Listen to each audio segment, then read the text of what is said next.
Comenzamos entonces con el último módulo de esta clase, el módulo 4, en donde estudiaremos a los insectos, pero como vectores de enfermedades de importancia a los cultivos.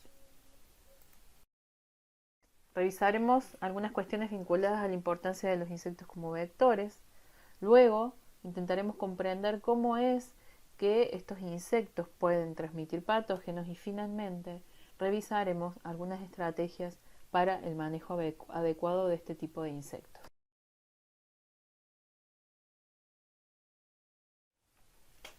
En muchos casos, el daño indirecto causado por la transmisión de las enfermedades suele ser mucho más importante que el daño directo. Tal es el caso del mal de río cuarto virus, que es un patógeno transmitido por una chicharrita, un delfácido, Delphacodes kuskeli, que ni siquiera prefiere el maíz como hospedante y sin embargo, cuando se dan ciertas condiciones, es capaz de transmitir la enfermedad y causar severas pérdidas económicas en maíz. También son importantes en cultivos de multiplicación agámica, como la papa, en donde los pulgones pueden llegar a hacer daños económicos de importancia por la transmisión de enfermedades a este cultivo. Si bien hay diferentes organismos, animales que pueden actuar como vectores, por ejemplo ácaros y nemátodos, los insectos son los más importantes. Y dentro de los insectos, por lejos, los que están vinculados a la mayor transmisión de... Y en realidad vamos a ver que existen diferentes formas de transmisión que se vinculan con el nivel de interacciones que el patógeno tenga con los tejidos del insecto, lo que va a determinar diferentes tiempos en 3 mecanismos necesarios para la transmisión, como son la adquisición, que es el periodo mínimo que el insecto debe alimentarse de una planta enferma para poder adquirir el patógeno, la latencia, que es el tiempo que va desde la adquisición hasta que el insecto es capaz de transmitirlo al patógeno a una planta nueva, e inoculación, que es el tiempo mínimo que el insecto necesita para poder transmitir la enfermedad a una planta sana.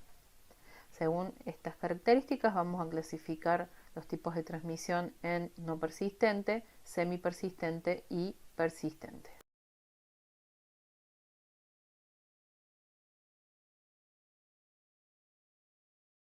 Las transmisiones no persistentes suelen ser típicas de patógenos que infectan tejidos superficiales de la planta, como la epidermis.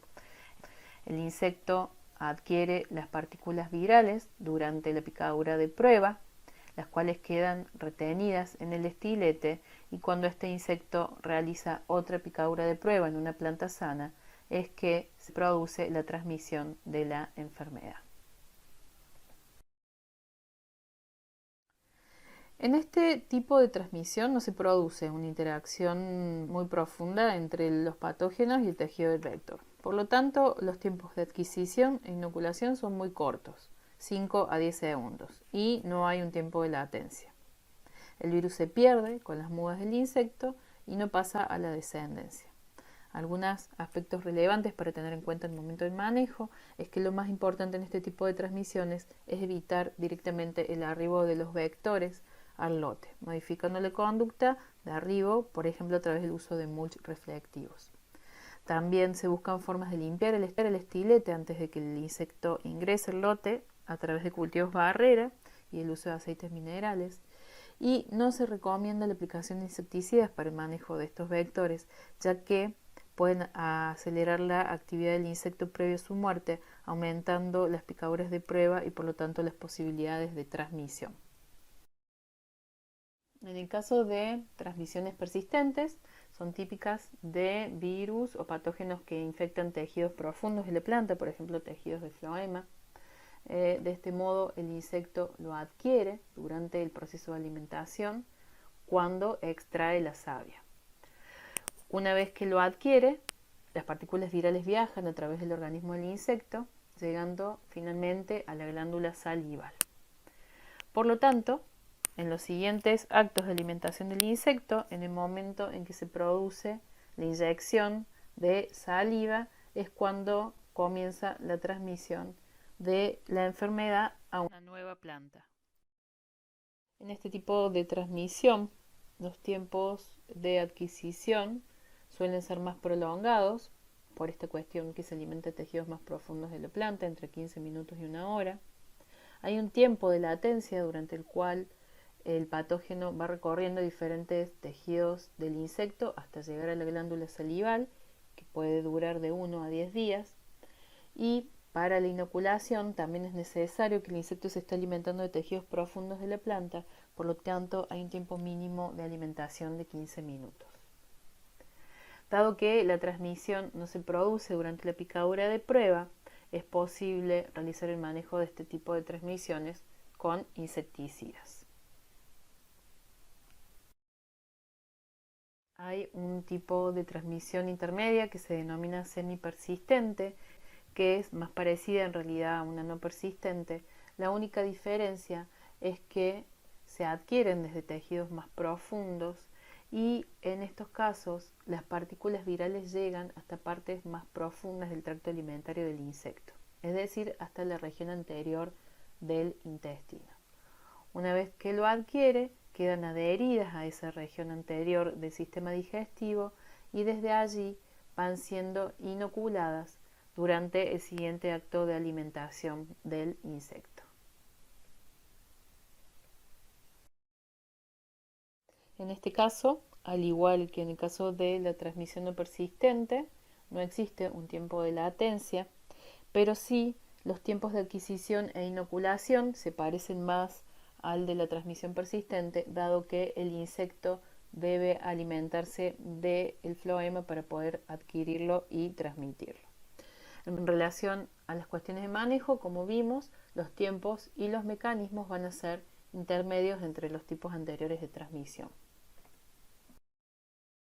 En el caso de muestreo de vectores, como vimos, los más importantes van a ser de los subórdenes auquenorrinca y esternorrinca. Por lo tanto, pueden ser muestreados con trampas de colores.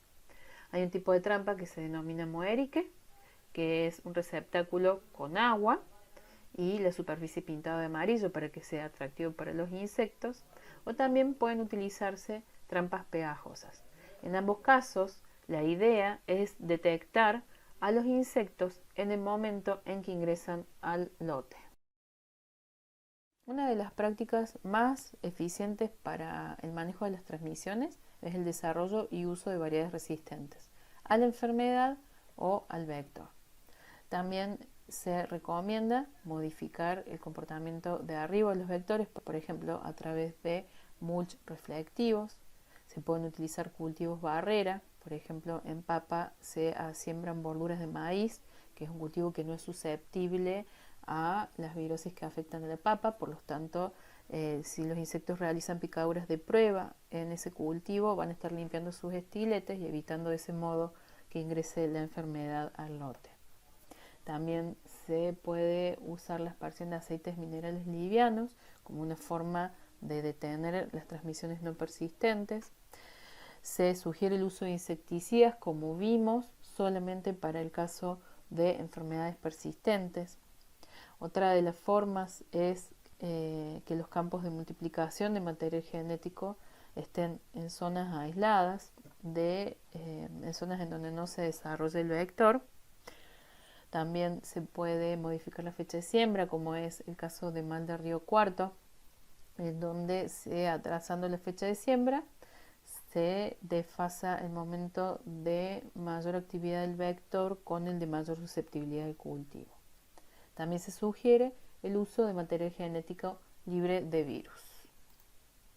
En todos los casos es importante conocer el tipo de transmisión que puede ser relevante para el cultivo, de modo de establecer la estrategia de manejo más adecuada para cada caso.